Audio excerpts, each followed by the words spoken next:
Become a sustaining member of the Commonwealth Club for just $10 a month. Join today.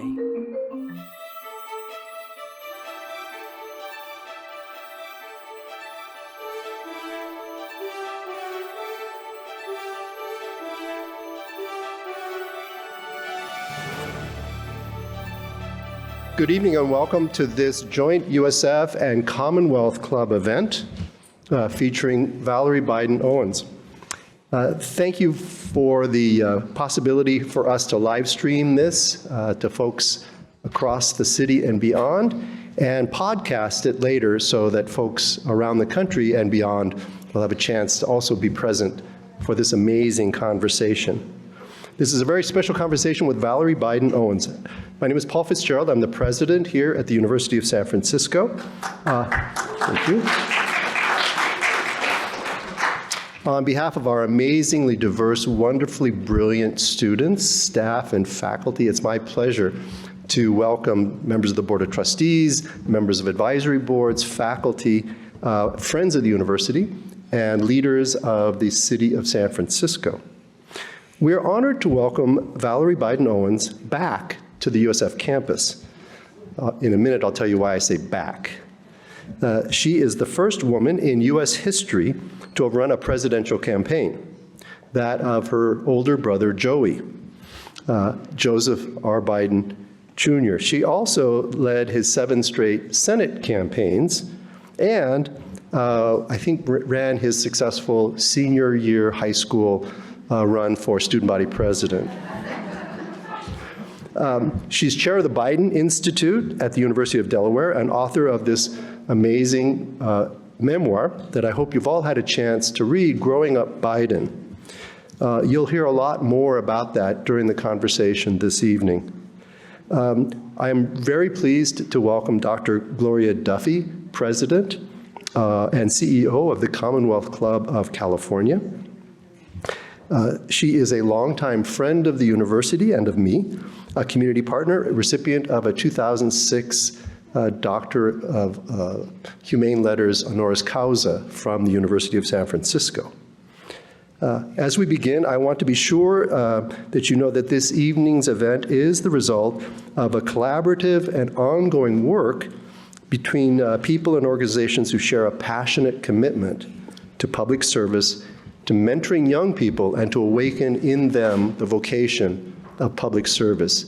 And for the public servants who are here present, thank you for being examples of what it is to stand up and lead our great city. So this event is being held in partnership, as I say, with the Commonwealth Club of California, the oldest and largest public affairs forum in the United States. Another principal partner is the Biden Institute at the University of Delaware.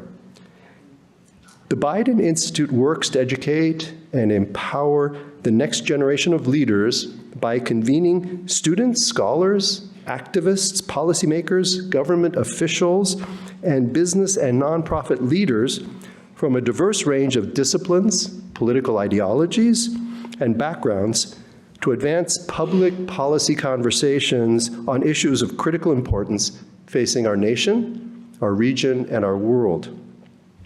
Thank you, Valerie Biden Owens, for launching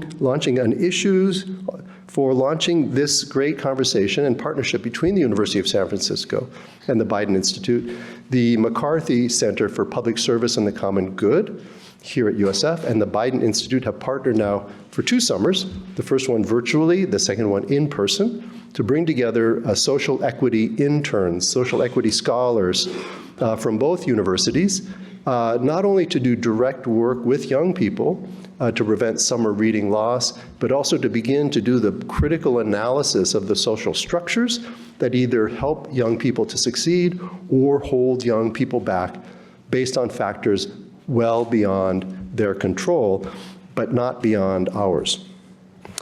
So, and then another critical partner in this conversation is the YMCA here in San Francisco. This summer, in partnership with the Biden Institute and the McCarthy Center, students from USF and the University of Delaware were placed in YMCA's Power Scholars Academy, where over the course of 7 weeks during the summer, they gained a deeper understanding of how public programs and policies can positively impact the needs of a community's students, young people, and their families.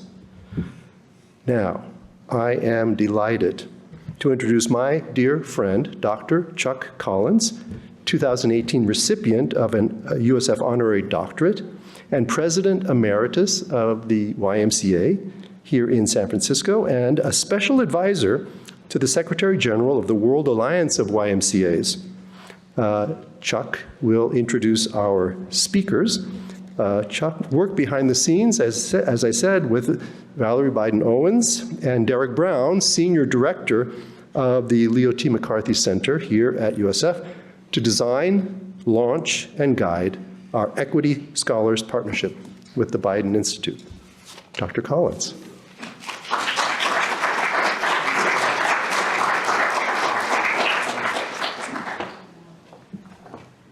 Well, good afternoon. This is a sellout crowd, and I am really pleased that everyone showed up this afternoon. It's such a great honor to see you here, but let me start first by acknowledging that we're on the unceded ancestral homeland of the Ramaytush Ohlone, who are the original inhabitants of the San Francisco Peninsula. As indigenous stewards of this land, and in accordance with their traditions, the Ramaytush Ohlone have never ceded, nor lost, nor forgotten their responsibilities as the caretakers of this place, as well as for all of the peoples who reside in their traditional territory. As guests, we recognize that we benefit from living and working on their traditional homeland. We wish to pay our respects by acknowledging the ancestors, elders, and relatives of the Ramaytush Ohlone community by affirming their sovereign rights as First People. May we be committed to supporting the contemporary and traditional evolution of the American Indian community. As Father Paul welcomed us, we have a special opportunity to hear Valerie Biden Owens and Gloria Duffy in conversation. Valerie's memoir is about family, faith, and our duties to each other. And through this lens, we can understand the values, the histories, and the events that shaped those who grew up Biden. I told Sebastian Janelli the other day that I hope never, ever to feel the wrath of Valerie. But more to the point of this book, I hope even more that the forces that shaped her life will reflect on a path forward for America and the world. I met Val 4 years ago at Sissy Swig's home for a small gathering of then former Vice President Joe Biden. Soon thereafter, Valerie was back in town, and together with Kathy McLaughlin, we had lunch at One Market to discuss the nascent Biden Institute.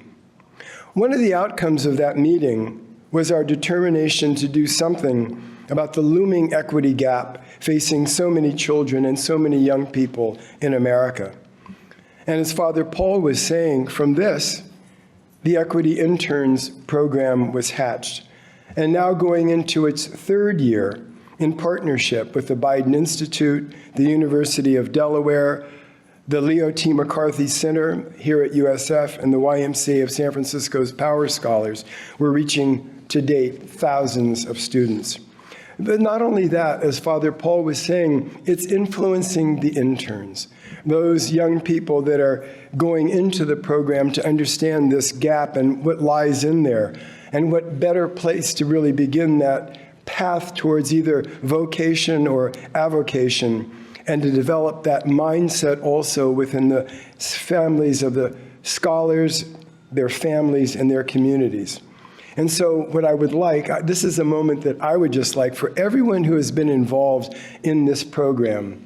Would you just stand for a second so that we can acknowledge you? Please.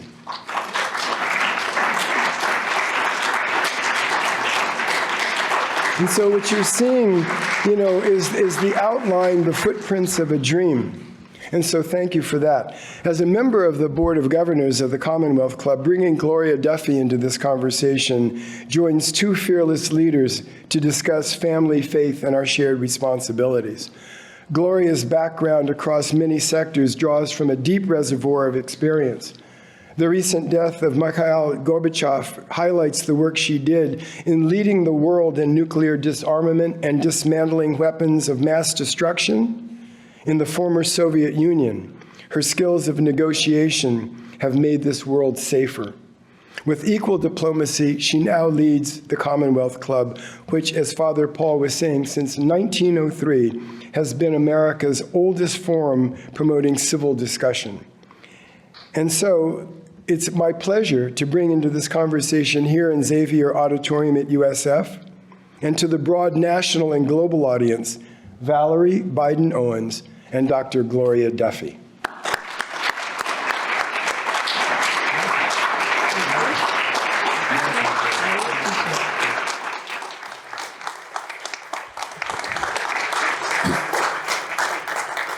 Thank you. Wow. Hi. Hi. Did anybody tell you that I'm a New York Times bestseller? Just thought I'd say it. You're here. And anybody here that has a cell phone, they can just call my brother and tell him I'm up here. Well, hi, everyone.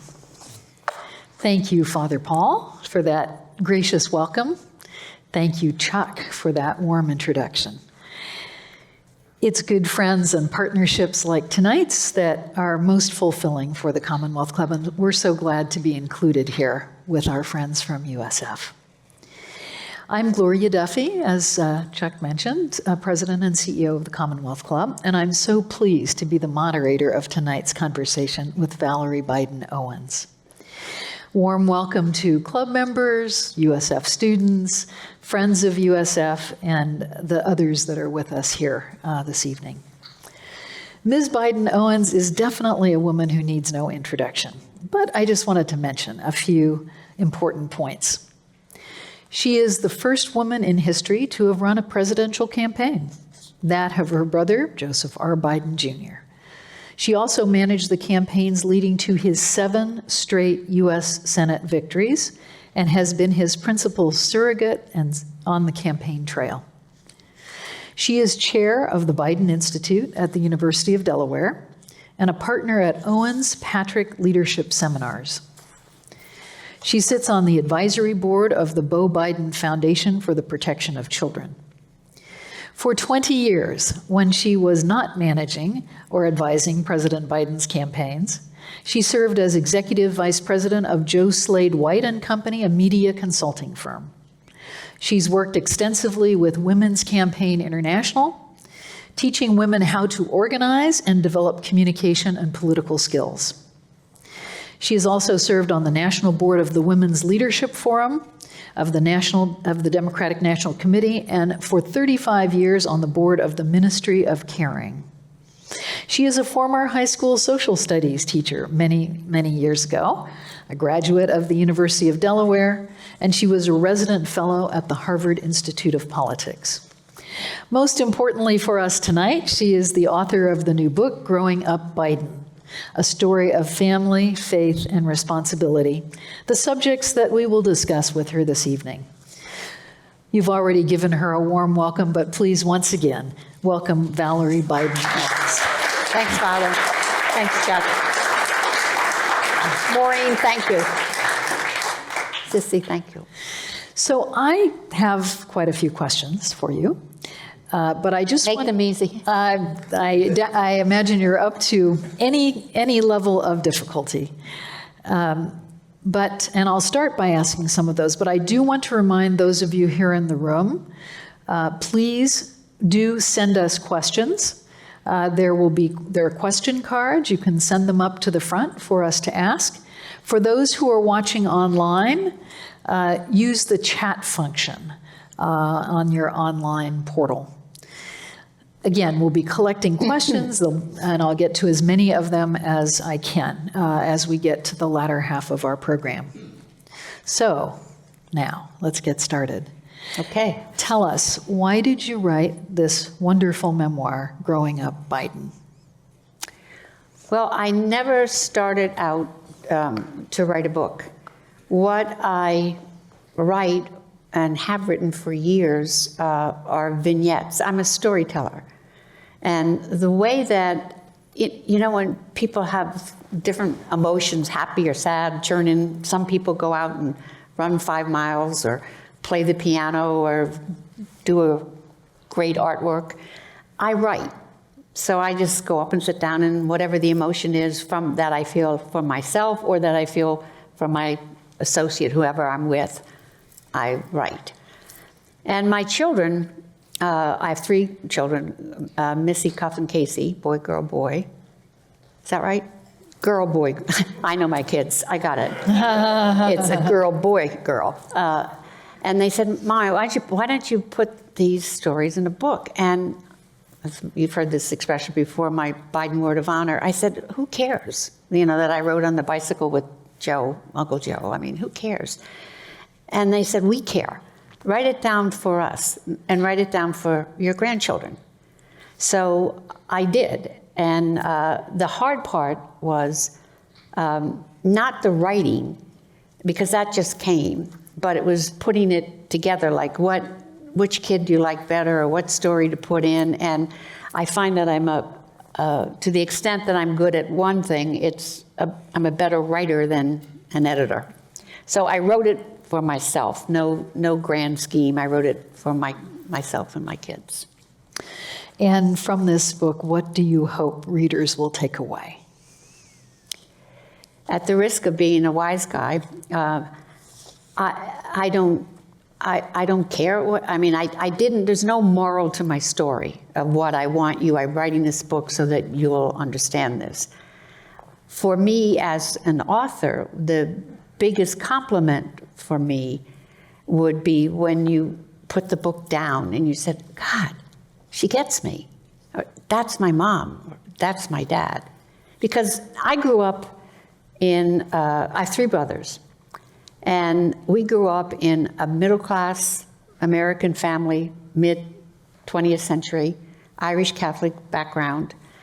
And my family, I bet is very much like yours, many of yours here in the audience and people who are listening. I mean, sure, my brother's president, that makes it a little bit different.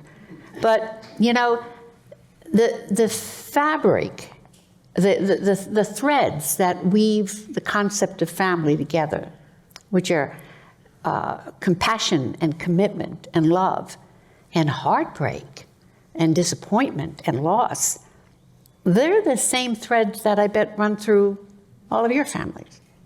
It's just a little bit different that ours are exposed because my brother's a public figure. So I think that if there's any moral to the story, which I didn't set out to write a moral to a story, but it's that there's a lot more that we have in common than we don't. And the theme, I guess it's empathy, which is sorely being, there's a vacuum, I think, at this point in our country of empathy. And empathy is just a fancy word of saying feeling, not as in, obviously, to touch the fabric, but in absorbing. And to be able to say, gee, God, I know what that feels like. And when you do that, it's so much easier to try and come together. But again, I don't want to make myself there's no holier than thou or moralistic story. It's a story about family, faith, and commitment. It's a story about mom and dad. Did I answer that? Yeah, I think so. We'll get back to some of that as well. I was struck by how close your family was through a lot of ups and downs, financial ups and downs and so on, and how the extended family really pulled together. So a main theme was how close the Biden family is and was, how the values of family, faith, responsibility instilled in you and your brothers as children carried through to your work in adulthood. So how did that somewhat unique family background with all of that love and cooperation move forward into your work and your siblings' work in adulthood? I think it was part of our DNA. It was mom and dad. Mom and dad told me and my 3 brothers that we were a gift to one another, and we believed them. And we had one job, and this was Mom. Dad was a man of few words, but when he spoke, we all listened. But Mom was the one, who was always yakking at us for something. But what Mom said to us is that there is nothing closer than brothers and sisters, even fathers and mothers and fathers and children. Brothers and sisters are the same, they're the closest that you come. And what you kids have to do is you have to take care of one another. You have to have each other's back.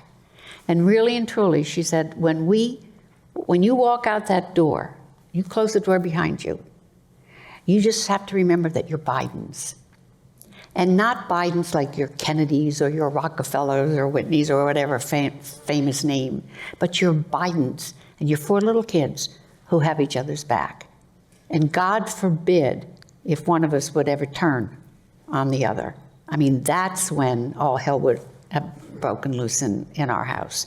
So we knew, and little kids, on our little shoulders, we knew the responsibility was not to disappoint our mother and father. And so that carried through. Joe's much more, the natural extension was his going into public service.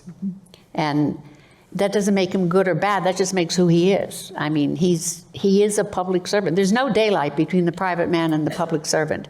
I mean, I have tried to show, my friend today has my big handbag with her, and when I campaigned with Joe, I used to put masking tape in it, but I never got to him soon enough to put the masking tape over his mouth. Like, no, Joe, don't say it, because he is, you see what you get. But I'm now being a Biden and continuing talking when you have other things to say. So I will move on. Did I, again, corral me? I will. Okay? I will. So a couple of childhood memories, favorite childhood memories of growing up Biden. What would those be? Well, there are 2. There are a lot. I think that the one that speaks to perhaps to this audience is the relationship with me and my brother Joe. And then I have 3 other brothers, and I like to do a similar story. But with Joe, who is my big brother, and it used to be 20 years ago that he was 6 years older. Now, since the son of a gun exposed me in his books, it's only 3 years difference between the 2 of us. But, okay, so we live in Scranton. My brother Joe was born in Scranton. I was born in Boston. My parents had moved back. Long story short, I'm 5 years old, and we're at my grandparents' house on North Washington Avenue. My best girlfriend lived across the street. Her name was Mary McGee. And in the old days, when you went to first grade, I was 5.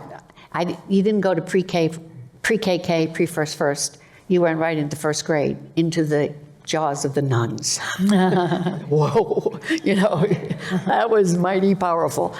And so I went to the Catholic girls' school. My friend Mary McGee went to the public school. She had a birthday party. She was turning 6. So I, got all dressed up, and Mom watches me cross the street. I go to Mary McGee's house. And there was a whole room of 12, 15 little girls that I didn't know. And we women have not always been, starts when we were little kids, we've not always been our sister's keeper, I was the odd man out, so to speak, and, they didn't care. They all knew each other, and I didn't know anybody. So I said to Mrs. McGee, I want to go home. And she said, oh, no, Valerie, stay. And I said, no, I want my brother. I want to go home. So Mrs. McGee calls my mother. My mother runs up to the sandlot, not organized baseball, but where we used to play, the field. She gets Joey, brings him home, cleans behind his ears, puts on a sport coat, and he walks over and knocks on the door and says, Mrs. McGee, I'm Joey Biden. She said, I know who you are. Come on in. And he stayed with me for the whole birthday party. He played Pin the Tail on the Donkey, musical chairs, whatever it was. And he was just quiet there. And when we walked out, he said, thank you, Mrs. McGee. And we walked out the door, and I said, oh, Joey, thank you for coming. And he said, no, thanks for inviting me, Val. I had a great time. He was kind. He never took my face. He never took my pride. He said, no, thank you. It was really nice of you. The other side We couldn't fight outside the family, outside the door, but we're normal kids. So we had, sibling rivalries. And so we had orchestrated family fights that we took place in the house, which were water balloons, midnight attacks. And my brother Jimmy, he was the middle one, Jimmy and I are way smarter than Joe and Frank, or at least we were a lot more clever. Joe would never said, "Mom, can you believe what she did to me?" So one night Joe did something that was, to me, I thought was a grave offense, and it was enough. So I called Jimmy Biden and I said, "This is war." Well, I don't even remember what it was, but we're going to take him down. And Jimmy said, "Yeah." So we get on our bikes, we ride up to the local mart, which was strip mall, and there's a pet shop in there. And in the pet shop, there is a big glass cage, and they have snakes in there. And we went over, and I said, and Jimmy always had money because he had a paper route or something. And I said, "Jimmy, that's the one." And it surely was like this, and it surely had to be slimy. And we get the snake, put it in the box with air holes in it, because we were humane. We wanted the snake to breathe, at least we get home. And we went to bed, 3 bedrooms. Boys are in a double bunk beds, and they're in the middle room, Mom and Dad. And since I'm the only girl, I have my own room. I'm the princess, as well it should have been. And we wait till the lights go out. Jimmy Biden takes the snake, opens the lid, and puts it at the bottom of Joe's bed. Joe gets into bed, and it's like, like the Partridge Family, "Night, Mom, night, Dad," And then all of a sudden, the scream. The snake found its nice way up Joe's leg. And Jimmy Biden fell out of the top bunk laughing. Frankie Biden, who was in there, started to cry. And I said, "Game, set, match." We won. So they're the kind of stories. We were normal and, had those kinds of fights. But they're 2 memories of humor and joy and sharing and being there. There's an expression, if you have to ask, it's too late. Mm-hmm. So that's how we tried. Mm-hmm. Again, we're normal families. We're not, and when I talk about my brother, he doesn't walk on water. He's good enough that I don't have to try and convince you that he's great. And it's the same with our family. There's a lot of good and bad. But the question is, when you get knocked down, you just got to get back up. So your brother calls you his best friend.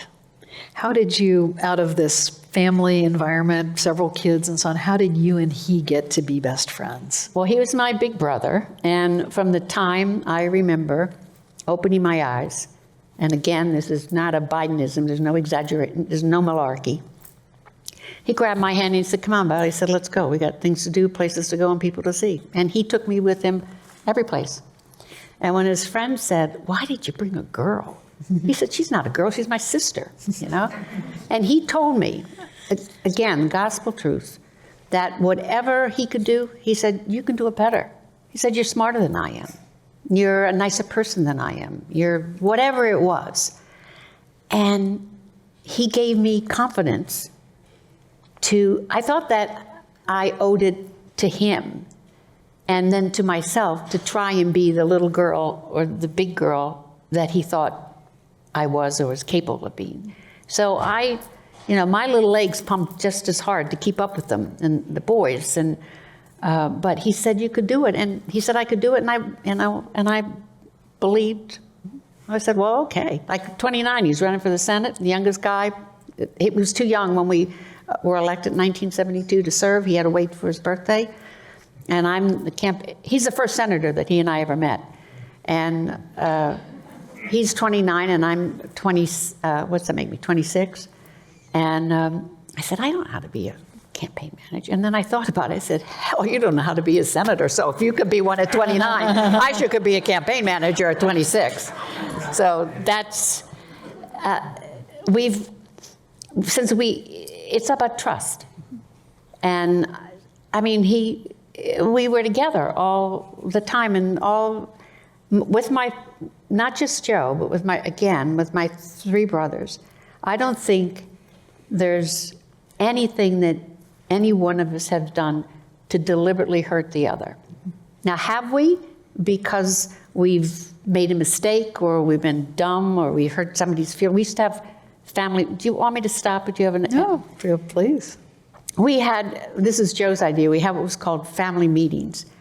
And whenever anything happened, when one of the 4 siblings, we were upset or mad, we weren't upset at 7, we were mad, or 10 years old. And one of us could call a family meeting, and our parents never interfered. We'd go into Joe, the bunk room, shut the door, and say, okay, what's the problem? I say, Joe, I mean, I am so mad at you. You know, do you know in front of Tom, do you know what you said? And one of us would say, oh my gosh, I did? I'm sorry, I didn't mean that. Or, oh, what an idiot I am. And we would get the hurt out, and we were generally sorry, because, I mean, we loved each other. Why would you do that? Except you were dumb and you were a kid and you made a mistake. And it was over. And we would then go on, and I forgot what the question was, but I know it was profound, as a profound answer, no doubt. I don't, did I answer whatever question it was? Absolutely. So the campaign management business is pretty rough and tumble. And you were the first woman to run a presidential campaign and so on. I understood from your book that Joe's advocacy extended to helping you in that role. At one point you said he pulled up a chair for you at meetings where other people didn't think a woman should be at the table. So can you talk a little bit about how you dealt with the attitudes, how Joe supported you? Yeah. Well, I had it, again, I had it a lot easier than most women, because, I mean, I was told I'm the first, but, you know, my big brother sat at the head of the table. So, you know, he literally pulled up a chair, where a lot of women, you know, they have to crawl up that ladder to get there. And again, at that time, when I said rather flippantly that, you know, we women are not our sister's keeper. And especially in the years 70s and 80s, if you got in that high place, you kept it. You pulled the ladder up, said, it's mine. Now you work it, you figure out how to get it. But Joe pulled up the chair and said, this is my sister. She speaks for me. If she says it, just assume I said it, and go, you know, go. And go for it. And so that was fine until he walked out of the room. And most people, they were all men. There were no, again, somebody could find some woman someplace, but for the purposes of our discussion, there were no other women campaign managers. There were a few women journalists. There were no women media consultants. There were no women, you know, they didn't, women answered the phone and opened up and shut headquarters. So I had to, when he left, I had to prove myself. But I was raised with men, and I trusted men, and I dealt with them as equal because I didn't know any better. I mean, I was equal to my brothers, so there was not, and every once in a while there was a non-believer, and I had to pull my own weight and pull some muscle, but. Other than Joe's pulling you up a chair at the table, personally, what made you successful as a campaign manager? I knew because I had a PhD in Joe Biden. It wasn't that I had a PhD in political science or how to manage a campaign. I knew campaigns were about the voter, not about the candidate. The candidate was simply a vehicle. One of the bicycles, there's 3 or 4 different types of bicycles you could ride to get where you want. Joe was one type of the bicycle. And the important thing was to present Joe authentically, for him to listen to what you had to say, for him to tell you what his views were, and say, that's a good idea, or no, I don't see that, let's figure out how to do something. And I spoke his language. See, what made me a good campaign manager, again, was not my brilliance, and I'm not dumbing myself down, I'm a smart woman, but it was my understanding that 99% of the time that Joe and I came to the same conclusion. So it was with complete trust. So Joe could go out and do what only he could do, be the best candidate and meet the people. And he never had to worry about what happened back at the ranch. There was no piece of literature, there was no ad, there was no anything, volunteer work that went out that I didn't actually sign off on. And if I signed off on it, he didn't have to worry about it, and he could do. So that's what made me a good campaign manager. I could take all that stuff off of Joe, that he didn't ever have to be in headquarters, and he knew it would be, whether it's the right way or the wrong way, it would be our way. It would be the Biden way, and it would be a truthful way. Again, not a pious truth, but truthful to the Biden style. And you liked it or you didn't like that. So let's go back to the Biden way, since you brought it up again. Faith, family, responsibility. We've talked a bit about family.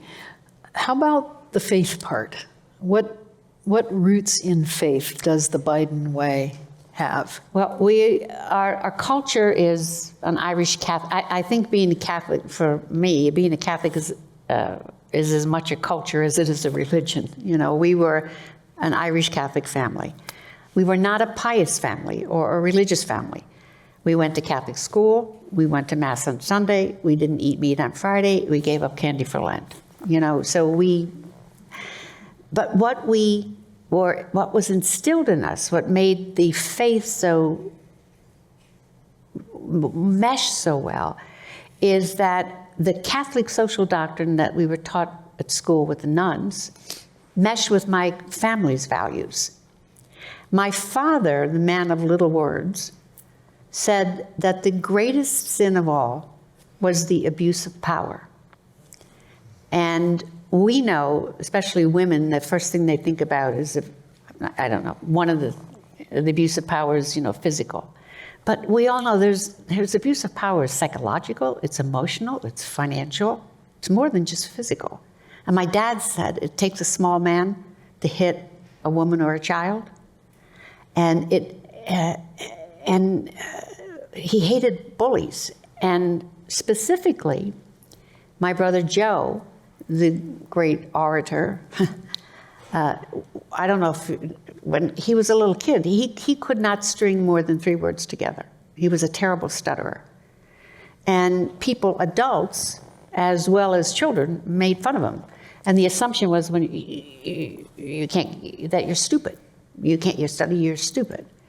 And my mom said to him, no, Joey, you're not stupid. It's that your brain works so fast you can't get the words out fast enough. No, you're a really smart little boy.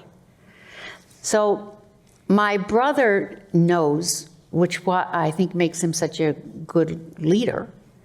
My brother knows what it feels like to be humiliated, to be made fun of, to be the other. But you know what? I bet every one of you do. But you remember that girl in high school or that guy. And when you think about it, at least for me, the bile is still, I can feel the bile in the back of my throat. I remember her, And you have a choice. You can become a bully yourself, or you can realize that we're all in this together and do the right thing. So Joe chose not to be a bully. My dad said that's the greatest sin of all. And what we did in our faith, in our Catholic religion, it wasn't something that we just went, as I said, that we went to Mass on Sunday, but it was part of the same social doctrine, and that, there but for the grace of God go I. We are our brother's keeper. And again, not, giving up my, we are our brother's keeper. I still want a pretty car and a nice house. It's not grander than just being kind and empathetic to the best that sometimes you're better at it than others, but we are our brother's keeper. Just to finish off the trifecta, responsibility, the third part of the Biden way. How is that different from faith and family and the values you've just described? What's responsibility? With faith, the Catholic Church is forgiven. There are sins of omission which are as great as sins of commission. So responsibility is if you see something that, it's like the same, what is it? If you see something, say something. But if you see abuse, and if you see injustice, if you see inequality, it's not enough to say, oh, and turn your head. You have to step up to the plate. At least my parents told us, not you. You do what you know, again, I'm not preaching, but we were told if you saw it, you were supposed to do something about it, not just turn your head. And again, that's the Catholic sin of omission, which is the gravest commission. Did that answer that question? Absolutely. I want to get an A. You see, it's a Catholic schoolgirl. I mean, did I answer the question, sister? And you are clearly a former social studies teacher. Yeah. From which you transitioned to campaign manager at age 26. What was that like, and what convinced you to do that? Joe. And I said, I don't know how to be a campaigner. He said, sure you do. He said, you know, campaigns are just, had run for county council. And he said, it's the same as running for county council, or the bigger circles, you know, the people who work for you. And had I known, here's one of my favorite sayings that I think I made up myself, but I don't know. Sometimes, you know, it's a good thing that you don't know what you don't know, because I didn't know what the world of 1972 women in politics in the big leagues meant. I didn't know that all the pundits were men, and that those pundits thought that no woman should be in that circle or should be in that game. And my brother said I could do it, so I did it. But had I known the hostile environment, I probably would have been afraid to do it. And so you have to, now looking back, I could say, well, I took a great risk and I reached. I didn't. My brother said, come on, let's go, and I did it. But there's a lot, the more information you have and the more successful you have, the greater the risk is for you. So I was fortunate enough to be not that smart, not that high up, and not realize there was a greater risk, and just did it. And I knew I was doing, it was not just me, it was my brother Jimmy Biden was the finance chair at 23. My brother Frankie Biden was a volunteer coordinator. Everybody thought my dad was the candidate. He was 63 and he looked the part. and Mom was the coffee chair. I mean, I'm not kidding when I said we had no power, we had no influence, we had no money, and there was no structured Democratic Party in the state of Delaware at the time. But what we had was vision and energy and the best candidate. And in 1972, there was really a combustible energy between youth and the issues. And the reason that we ran in 1972 was to end the war in Vietnam, for civil rights, and to save planet Earth. We were one of the first campaigns in the country to ever talk about the environment. And that's why we ran. And you know, what is it, Cicero or Plato, one of them said, you know, if you don't get in the game, I'm paraphrasing, because, you know, we're like that, Cicero and Plato and I. You know, if you don't get in the game and if you don't stand up, then you're going to be, your world will be governed by people less than you. So you have to take a chance, you have to risk. And again, it was easier at 26 to risk than it probably was at 56 for me to risk. But I did it. I want to come back to that 72 campaign, but I do see a gentleman flashing question cards here, and I want to remind everybody, please send us your questions. We'd love to have some questions from you. And I'll hang around afterwards, too, with books if you have any questions. So you have said that 72 campaign was your favorite campaign.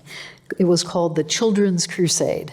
That's what the press called us, yeah. So was that just because the candidate was young? Were there young people involved in that campaign?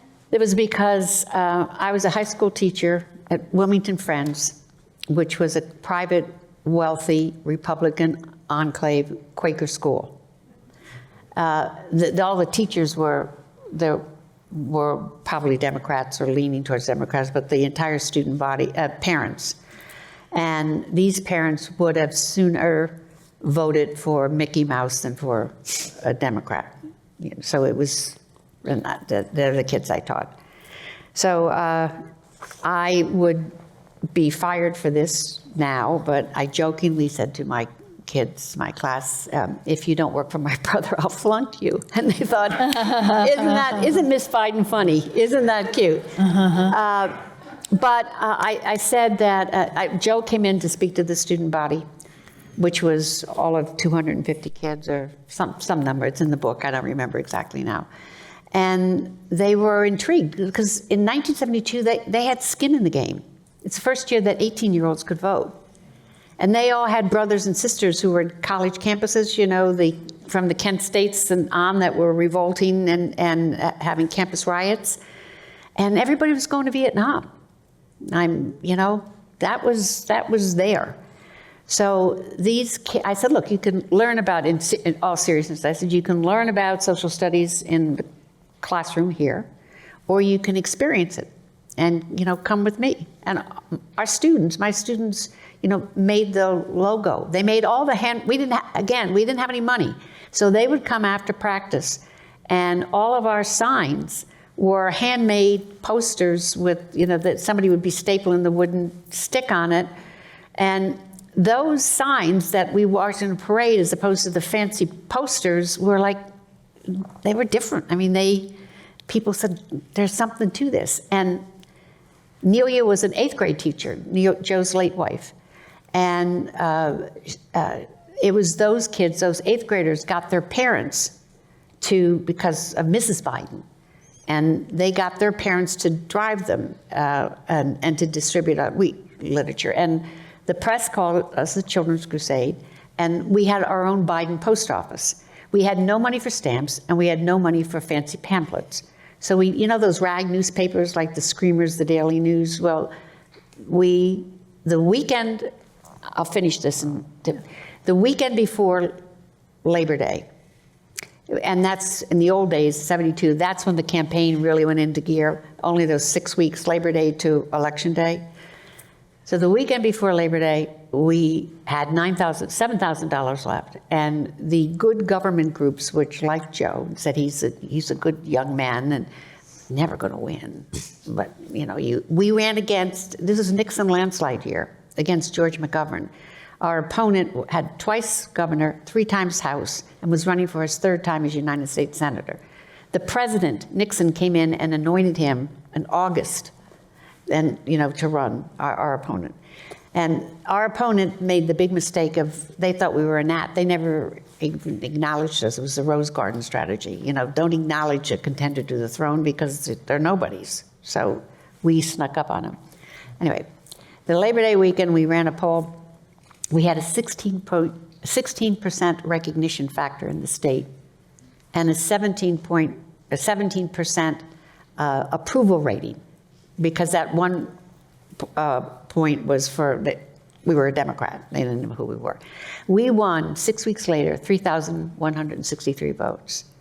And it was because every weekend, the next 6 weeks, those high school kids, and remember Frankie now is doing volunteer, getting kids to the youngest brother.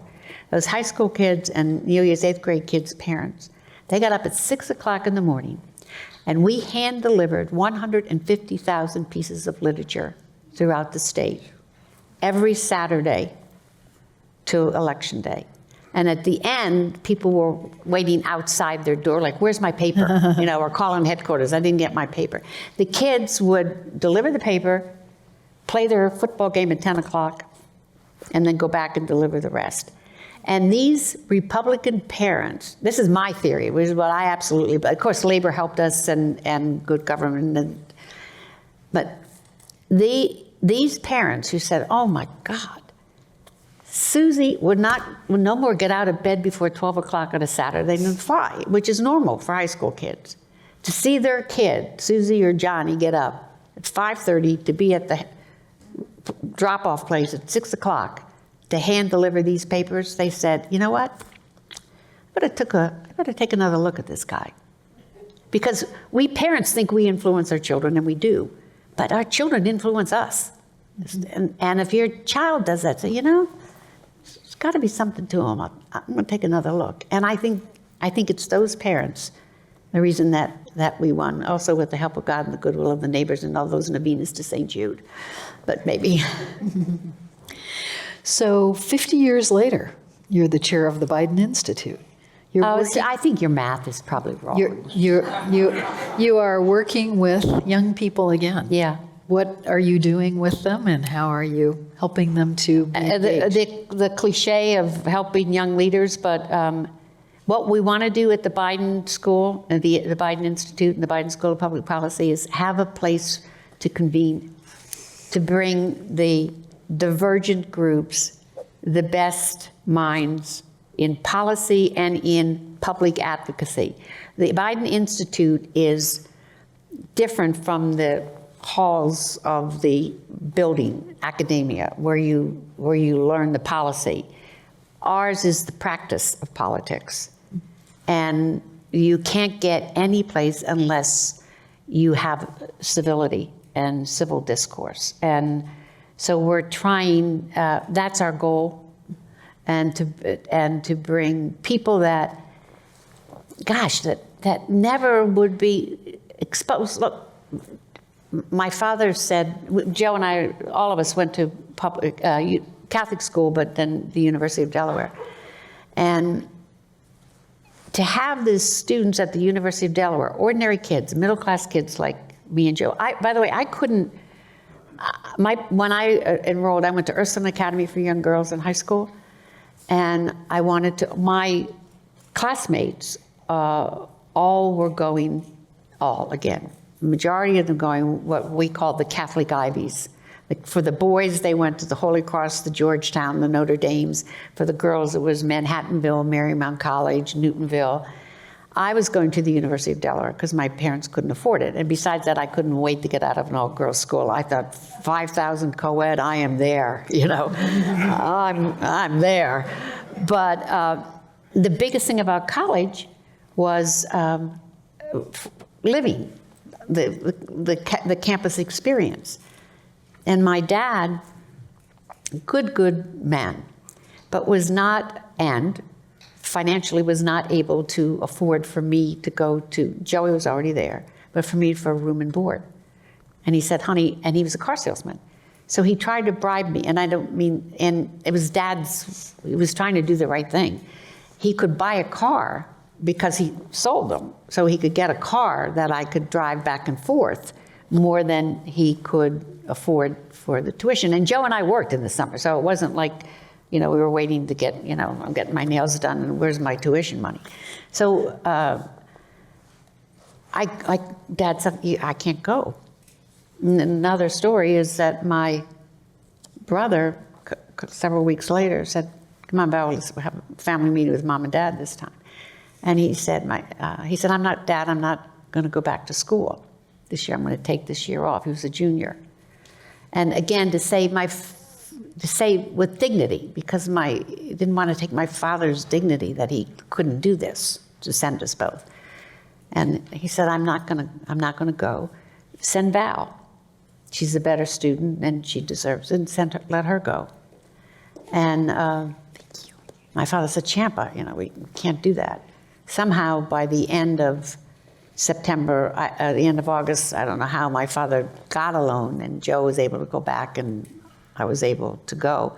But my first roommate, when, you know, you exchange letters and, you know, I'm going to be your roommate, my roommate was a sophomore because all freshmen had been assigned. And she wrote back to me, you know, where she was from. I wrote back to her, I said, I went to Ursuline Academy and I'm now coming. She wrote back and she said, I'm sorry, I can't room with you. My parents won't let me room with the Catholic. That's 1972. So Delaware was really progressive, you know. But I don't know how I got onto that because I think it was a different question you asked me. You see, Joe trained me, you know. You can tell I'm his sister, you know. Ask me this and I'm over there, you know. So I have some great questions from our audience here. And I'm going to combine a couple of them which have to do with advice to women. For women who still struggle to find their voice and power in a room full of men, what advice do you have? What advice do you have for women, young ladies, to move into positions of power, moving up the ladder, especially women of color? Okay, easy thing to say, but confidence is the number one prerequisite for success in life, period, I believe. And I think you have to, it's what is Patrick Owens' leadership seminar. It's how you have to present yourself. And what I do in teaching is for women, how do you act? Most women, when you go in and I'm walking up and I'm introducing, you're a woman, so got it. And I say, hello, how are you? Well, no, I can't be, I must be respectful to you. Hi, I'm Valerie Biden, how are you? Very well, thank you. Get off your ass. Yes, ma'am. You know why? Now we're equal. Yes, eye to eye. You're sitting there, you sit back down, when I say I'm interested, and it's like, Pat, Pat, Pat, how are you? But if you stand up, we're already on equal, and you shake. You know, it's not this fish hand. You know, you shake hands, and so you gotta fake it. You know, you have to pretend that you, and I didn't mean to say, cut off your ass, it just came out. But I do it in a more refined, and God, we're being recorded. So I do it in a more refined way. But there are certain things that you practice, and you got to learn techniques and confidence. Everybody thinks you're not born, it's not in your DNA. Sometimes, you think you have it, and then, that's happened to me. How many times when you're confident people, but you stand up and you got it, and you can just then all of a sudden, like, oh my God, you can feel it drain right out of you. Like, what do you, how many of you have been there? Like, I've lost, and so you get techniques that, so I just call my brother. It's my technique. What do I do? Pretty good brother to call. What's the most challenging thing you've experienced on the campaign trail? On a campaign trail, not biting my tongue so severely that I have to have it resewn. Mm-hmm. People say, because my brother's in public office, you can't imagine the things the good and the bad, and so what I've gotten myself into some trouble, actually. There's several stories about that too, but a couple of them are in the book. But if Joe and I are here, Joe's at that end of the room and I'm here, we're campaigning, and some big, brave man and his wife come up and say to me, and lay into me about Joe, what the bad stuff, whatever that they don't like about him. So I looked at the woman and I said, you must be so proud of him, your husband. She said, and I said, he's so strong that my brother's standing over there, but he comes to his sister and he says that. So why don't you just go tell my brother? He's right there. But you must be so proud of his courage that he comes in, he kicks this one. So I'm not always real good.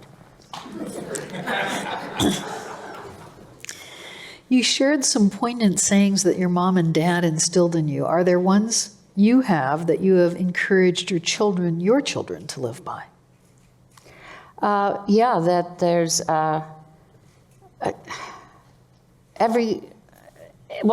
they're really moms that have stuck with me, which is every life is an incredible act of bravery. Actually, that wasn't moms. That was, I watched every life's an incredible act of bravery. And again, without being, it's not religious or it's spirit, there's that of God in every man. That's the Quaker. And you have to, If I understood and appreciated that every life was an incredible act of bravery, I would have so much more empathy.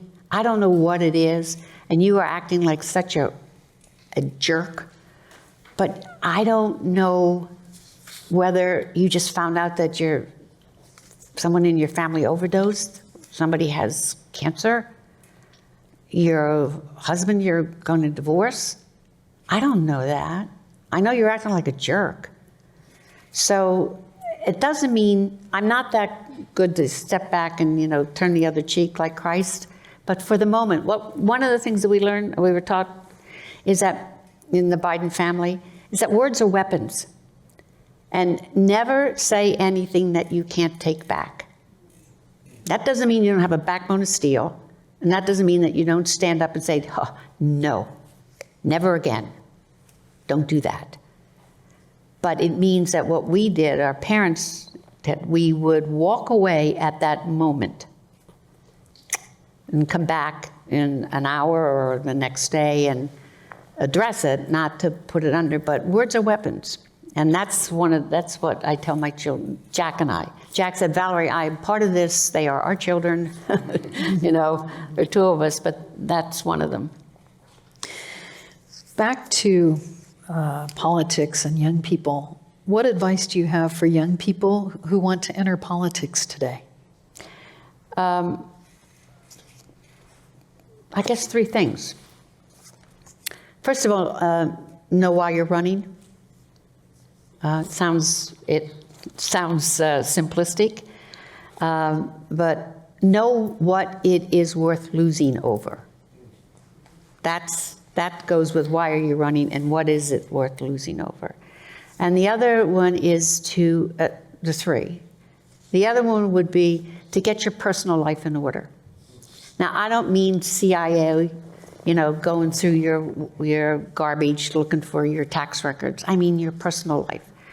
Being in politics is a rough and tumble business.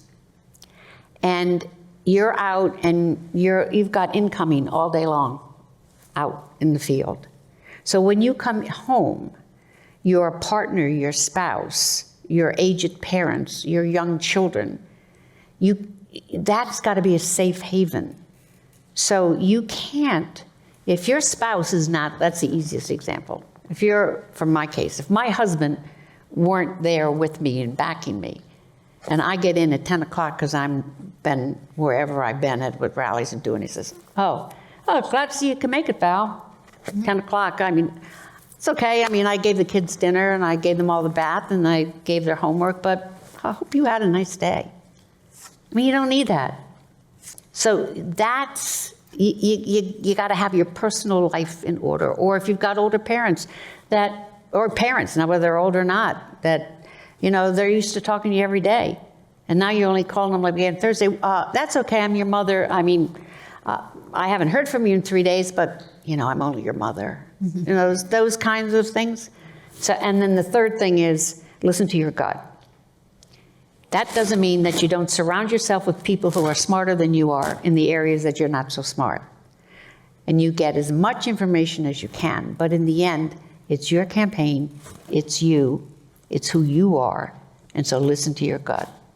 So they're my three profound words of wisdom. Looking back over this long stretch of engagement and leadership in politics and national life, of all your achievements, of what are you the most proud? My three children. They have raised us well. They have. They've been so good to me and Jack. And so I'm proud of that. And I'm proud of the family at large. And I'm proud that, proud is a bad word. I'm grateful that I have my three brothers. My brother, Jimmy Biden, is his best friend is Joe and Frankie. And, my brothers have been a gift. And they say the same. And again, with that, there's heartbreak. There's tragedy in every family. And people say, God, your family's gone through so many ups and downs, so much tragedy. But you know what? So have you. I don't know what it is, but I know that you have too. So it's like, Dad, get back up and keep moving forward. The Pope, I guess we're going to end. But the Pope came to Washington, our current Pope, Francis, the Jesuit Pope, Francis. And he came to Washington in I guess it was August or September. And Joe's eldest, our collective child, had died in May 30th.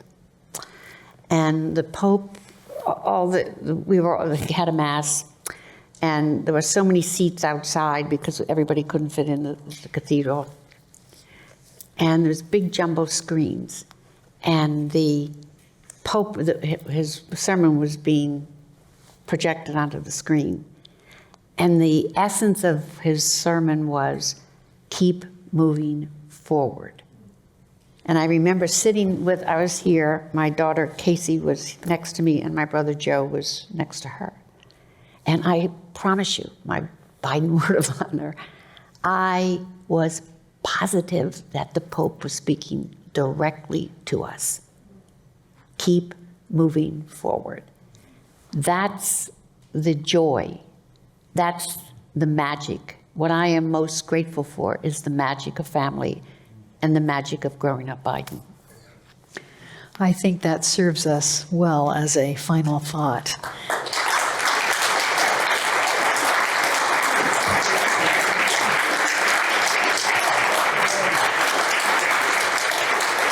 Thank you. Our thanks to you, Valerie Biden Owens, for an uplifting series of thoughts tonight. I want to thank everyone who joined us here at USF and online as well for this joint USF Commonwealth Club program. Such a pleasure to be Thank with you. You're a gracious hostess and commentator. You kind of made me look good a few places. I like that. Can I take you back with me? Sebastian, you know? I'm Gloria Duffy from the Commonwealth Club. This USF Commonwealth Club program is now adjourned. And for those who are here, Valerie Biden Owens will be signing books for those who would like to get a copy of Growing Up Biden. Thank you so much. You're welcome. Thank you. Really love my pleasure.